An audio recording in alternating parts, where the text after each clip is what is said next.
नेताजी सुभाष चंद्र बोस भारतीय स्वतंत्रता संग्राम के वो नायक जिनका साहस और बलिदान आज भी हमें प्रेरित करता है। उनका जन्म 23 जनवरी 1897 को कटक, ओडिशा में हुआ था। उन्होंने भारतीय सिविल सेवा की परीक्षा पास की, लेकिन देश की सेवा के लिए इस्तीफा दे दिया। लेकिन उनकी मौत का रहस्य, क्या वो ताइहोकू में हुए प्लेन क्रैश में मारे गए या फिर वो जीवित थे और कहीं छुपे हुए थे? मुखर्जी आयोग ने इस रहस्य की जांच की। सुभाष चंद्र बोस का जन्म 23 जनवरी 1897 को कटक, ओडिशा में हुआ। वे एक प्रतिष्ठित बंगाली परिवार से थे और उनकी शिक्षा कलकत्ता के प्रेसिडेंसी कॉलेज और स्कॉटिश चर्च कॉलेज में हुई। भारतीय राष्ट्रीय कांग्रेस में तेजी से आगे बढ़ते हुए उन्होंने जल्द ही पार्टी के भीतर एक प्रमुख नेता के रूप में अपनी पहचान बनाई। लेकिन बोस का मानना था कि स्वतंत्रता की लड़ाई को एक नया रास्ता चाहिए। उन्होंने महसूस किया कि अहिंसात्मक आंदोलन से स्वतंत्रता प्राप्त करना मुश्किल होगा। इसलिए उन्होंने इंडियन नेशनल आर्मी यानी आजाद हिंद फौज का गठन किया। यह सेना द्वितीय विश्व युद्ध के दौरान जापान के समर्थन से बनाई गई थी। बोस ने अपने सैनिकों को प्रेरित करने के लिए नारा दिया, तुम मुझे खून दो, मैं तुम्हें आजादी दूंगा। इस नारे ने लाखों भारतीयों के दिलों में जोश भर दिया और उन्हें स्वतंत्रता संग्राम में शामिल होने के लिए प्रेरित किया। आजाद हिंद फौज ने कई महत्वपूर्ण लड़ाइयों में हिस्सा लिया और भारतीय स्वतंत्रता संग्राम में एक महत्वपूर्ण भूमिका निभाई। बोस की नेतृत्व क्षमता और उनकी अटूट देशभक्ति ने उन्हें भारतीय इतिहास में एक अमर नायक बना दिया। 18 अगस्त 1945 ताइहोकू, फॉर्मोसा नेताजी के प्लेन क्रैश में मारे जाने की खबर आती है, लेकिन सबूत, एक भी ठोस प्रमाण नहीं। ना उनका शरीर मिला, ना कोई फोटो। शुरू से ही इस घटना पर सवाल उठते रहे, क्या वो वास्तव में मरे या ये एक योजनाबद्ध साजिश थी? कई गवाहों ने दावा किया कि उन्होंने बोस को दुर्घटना के बाद देखा था। मुखर्जी आयोग ने इस मामले की गहराई से जांच की, लेकिन आज भी यह रहस्य बना हुआ है। इस रहस्य को सुलझाने के लिए 1999 में भारत सरकार ने मुखर्जी आयोग का गठन किया। आयोग के अध्यक्ष थे सुप्रीम कोर्ट के सेवानिवृत्त जज जस्टिस मनोज मुखर्जी। इस आयोग का उद्देश्य था नेताजी की मौत की सच्चाई को उजागर करना। मुखर्जी आयोग ने कई गवाहों से पूछताछ की और विभिन्न दस्तावेजों की जांच की।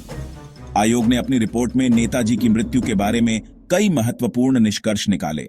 हालांकि नेताजी की मृत्यु का रहस्य आज भी पूरी तरह से सुलझा नहीं है।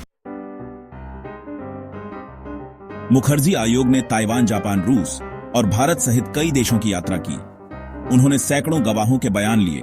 सबसे महत्वपूर्ण था नेताजी के साथी हबीबुर रहमान का बयान, जिन्होंने दावा किया कि उन्होंने नेताजी को प्लेन क्रैश में मरते देखा। लेकिन ताइवान के अस्पताल में न तो कोई मेडिकल रिकॉर्ड मिला, न ही शव। मुखर्जी आयोग ने ताइवान और जापान के अलावा रूस और भारत में भी गहन जांच की। उन्होंने विभिन्न देशों में यात्रा कर सैकड़ों गवाहों के बयान दर्ज किए। सबसे महत्वपूर्ण गवाह नेताजी के साथी हबीबुर रहमान थे, जिन्होंने दावा किया कि उन्होंने नेताजी को प्लेन क्रैश में मरते देखा। लेकिन ताइवान के अस्पताल में न तो कोई मेडिकल रिकॉर्ड मिला, न ही शव। मुखर्जी आयोग ने कई दस्तावेजों और रिपोर्टों की जांच की। उन्होंने अदालत में गवाहों के बयान सुने और विभिन्न सबूतों का विश्लेषण किया। आयोग ने नेताजी की मृत्यु के बारे में कई सवाल उठाए और उनके लापता होने के रहस्यों को उजागर करने की कोशिश की। आयोग ने यह भी पाया कि ताइवान के अस्पताल में नेताजी के नाम पर कोई मेडिकल रिकॉर्ड नहीं था। इसके अलावा कोई शव भी नहीं मिला, जिससे यह सवाल उठता है कि क्या नेताजी वास्तव में उस प्लेन क्रैश में मारे गए थे। मुखर्जी आयोग की अंतिम रिपोर्ट ने कई लोगों को चौंका दिया। रिपोर्ट में कहा गया कि नेताजी की मृत्यु के बारे में कोई ठोस सबूत नहीं मिला। इसने नेताजी के लापता होने के रहस्य को और गहरा कर दिया और जनता के बीच कई सवाल खड़े कर दिए। आयोग ने गुमनामी बाबा नामक एक संत की भी जांच की, जिनके बारे में कहा जाता था कि वो ही नेताजी थे। उनके हस्तलेख का मिलान किया गया, लेकिन कोई ठोस सबूत नहीं मिला। दूसरी तरफ रूस में भी खोजबीन की गई, ये जानने के लिए कि क्या नेताजी ने वहां शरण ली थी, लेकिन वहां भी कोई जानकारी नहीं मिली। गुमनामी बाबा के अनुयायियों का मानना था कि वे नेताजी थे, लेकिन नेताजी के परिवार ने इसे खारिज कर दिया। इतिहासकारों ने भी इस दावे को प्रमाणित नहीं किया। रूस में नेताजी की खोजबीन के दौरान कई दस्तावेज खंगाले गए, लेकिन कोई ठोस प्रमाण नहीं मिला। नेताजी के जीवन पर कई फिल्में और डॉक्यूमेंट्री बनाई गई हैं, लेकिन गुमनामी बाबा और रूस की जांच में कोई ठोस सबूत नहीं मिला। 2005 में मुखर्जी आयोग ने अपनी रिपोर्ट पेश की। उनके निष्कर्ष चौंकाने वाले थे। 1. प्लेन क्रैश की घटना का कोई ठोस सबूत नहीं है। 2. जापान के रेनकोजी मंदिर में रखी गई राख नेताजी की नहीं है। 3. लेकिन आयोग यह भी साबित नहीं कर सका कि नेताजी जीवित थे। आयोग ने कई दस्तावेजों और गवाहों की जांच की, लेकिन कोई निर्णायक सबूत नहीं मिला। इस रिपोर्ट ने जनता और नेताजी के अनुयायियों के बीच कई सवाल खड़े कर दिए। नेताजी के भाग्य के बारे में सच्चाई जानने की मांग आज भी जारी है। मुखर्जी आयोग की रिपोर्ट ने देश में हलचल मचा दी। रिपोर्ट में नेताजी सुभाष चंद्र बोस की मृत्यु के बारे में कई सवाल उठाए गए थे, लेकिन भारत सरकार ने इसे खारिज कर दिया, यह कहते हुए कि इसमें कोई नया सबूत नहीं है। सरकार का कहना था कि रिपोर्ट में प्रस्तुत तथ्यों में कोई ठोस प्रमाण नहीं है। जनता के बीच अभी भी यह सवाल जिंदा है, क्या सच में हम कभी नेताजी की कहानी जान पाएंगे? कई लोग सड़कों पर उतर आए, नेताजी के बारे में सच्चाई जानने की मांग करते हुए। सोशल मीडिया पर भी इस रिपोर्ट को लेकर बहस छिड़ गई। लोग अपनी राय व्यक्त कर रहे थे और नेताजी के बारे में सच्चाई जानने की मांग कर रहे थे। सरकार और जनता के बीच इस मुद्दे पर मतभेद स्पष्ट थे। नेताजी की कहानी का सच जानने की जिज्ञासा आज भी बरकरार है। सुभाष चंद्र बोस ने अपनी जिंदगी में एक ऐसा अध्याय लिखा जो कभी भुलाया नहीं जा सकता। उनका बलिदान और उनका साहस आज भी हर भारतीय के दिल में जिंदा है। रहस्य चाहे जो भी हो, उनकी विरासत हमें सिखाती है कि आजादी के लिए हर संघर्ष जायज है।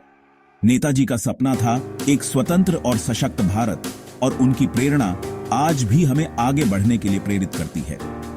उनकी विरासत ने भारतीय स्वतंत्रता संग्राम को एक नई दिशा दी, और आज भी उनकी यादें हमें प्रेरित करती हैं। नेताजी सुभाष चंद्र बोस की विरासत अमर है। तो क्या नेताजी की कहानी का सच कभी सामने आएगा? क्या हम इस रहस्य को सुलझा पाएंगे? यह सवाल आज भी हमारे इतिहास और हमारी आत्मा में गूंजता है। नेताजी की गाथा हमारे दिलों में हमेशा जीवित रहेगी। सुपर जय हिंद। नेताजी अमर रहे। नेताजी का सपना आज भी हमारे लिए प्रेरणा है। क्या हम उनके सपनों को साकार कर पाएंगे? अब देखते हैं वह वीडियो जिसमें इस समिति के मुख्य न्यायाधीश जस्टिस मुखर्जी कह रहे हैं कि गुमनामी बाबा ही नेताजी हैं। In 2006, Amlan Ghosh, a documentary filmmaker, caught this shocking confession on camera. Believe me, আমাকে যদি personally বলেন, এটা কিন্তু not we quoted, বলবেন না কাউকে। I am 100% sure that উনি I am 100% sure that উনি আমাদের তো একটা সেন্সিবল ভিউ নিতে হবে। এটাই হচ্ছে, তার ব্যাপারে আমি কিন্তু 100% sure. So the camera was on and we were discussing many things, of course only about Netaji and his mysterious disappearance, and especially about his possible stay in Faizabad. Caught on the wrong end of the debate, Justice Mukherjee's personal views has raised an uncomfortable question. Could the man in Faizabad be Subhash Chandra Bose? Netaji Subhash Chandra Bose का जीवन और संघर्ष हमें प्रेरित करता है। उनकी वीरता और बलिदान को कभी नहीं भुलाया जा सकता। मुखर्जी आयोग की जांच ने कई सवाल उठाए, लेकिन सुभाष चंद्र बोस की महानता और उनके योगदान को कोई नहीं नकार सकता। जय Hind. Thank you for watching the video this far.